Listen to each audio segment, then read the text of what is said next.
Welcome to the 6 Wellness Keys to Supercharge Your Self-Care and Wellness. I'm Shahidra Kogel, licensed therapist, here with Wellness Key number 3 on spiritual self-care.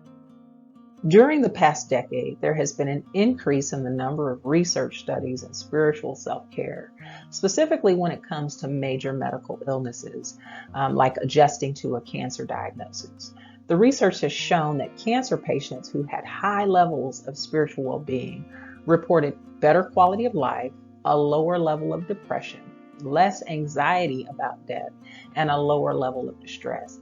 Cancer patients reported that spirituality was a source of strength that helps them cope with cancer experiences, that also help them define wellness during their treatment and survivorship periods, and even help them find meaning in their lives. It even supported them in making sense of their own cancer experiences during their illness.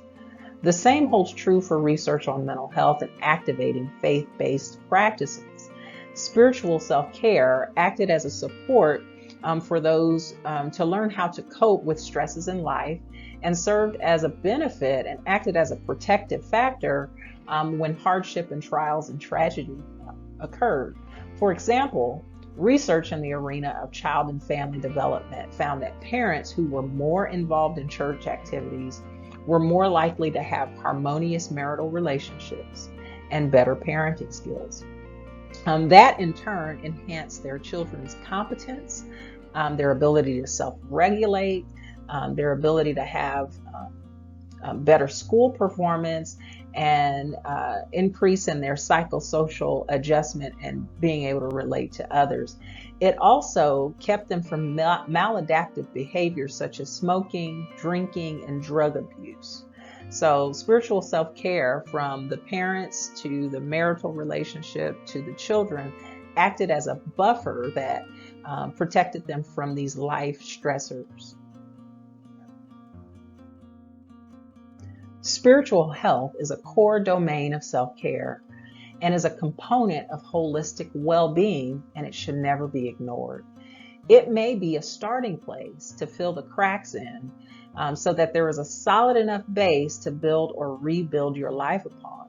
And when time is devoted to address these inner needs and a spiritual connection, peace, love, joy, gratitude, and hope abound.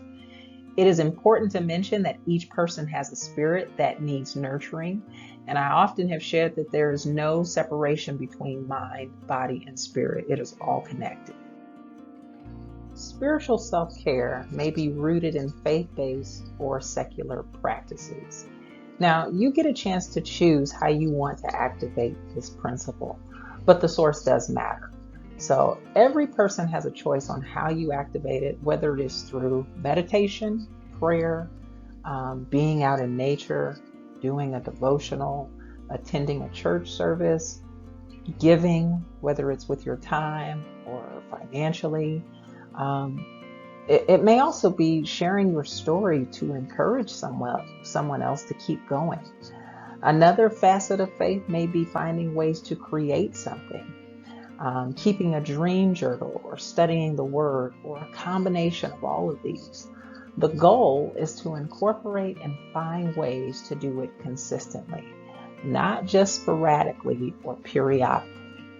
With any relationship that you want to grow, you invest your time, you show up, you're present and in tune with what is going on and in and around you. And this type of presence, it allows you to build that relationship and make it stronger.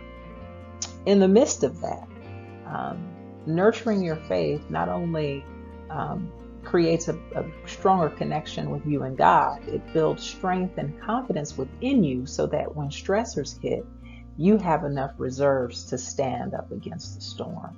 So as a self-check, you need to be assessing and asking yourself, what faith choices am I making that are moving me forward? And what am I putting off or not doing consistently that may be keeping me stuck? Sometimes those things that keep us stuck in a rut with our faith is our life experiences. The word says that the enemy comes to steal, kill, and destroy. And if your faith can be snatched from you, then your power and authority can be rendered null and void. Here are a few faith killers. Faith killers, by the way, are things that steal faith from us. They cause our faith to fail. Okay?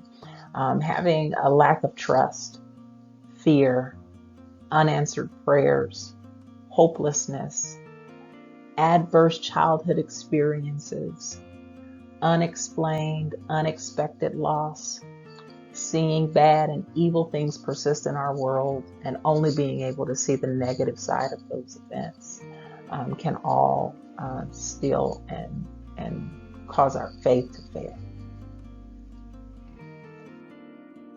So what does my faith and spiritual self-care have to do with resiliency? Resiliency is defined as the capacity to not only bounce back, but to also bounce forward following adversity, stress, or hardship. Resiliency can be taught, learned, nurtured, and even developed over time.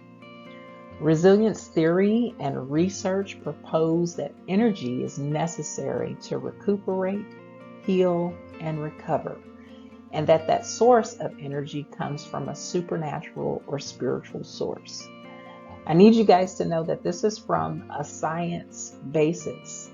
Even from a science perspective, there is evidence and acknowledgement that the energy that we need to propel us forward after difficulties comes from something greater than ourselves, a supernatural or spiritual source.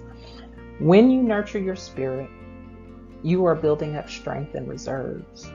When you need power to stand, fight, and overcome, faith allows you to access that resource, and that's a resource that never runs out. Thanks again for tuning in. Don't forget to stay tuned for our next Wellness Key on physical self-care. And don't forget to share, follow, like, and subscribe.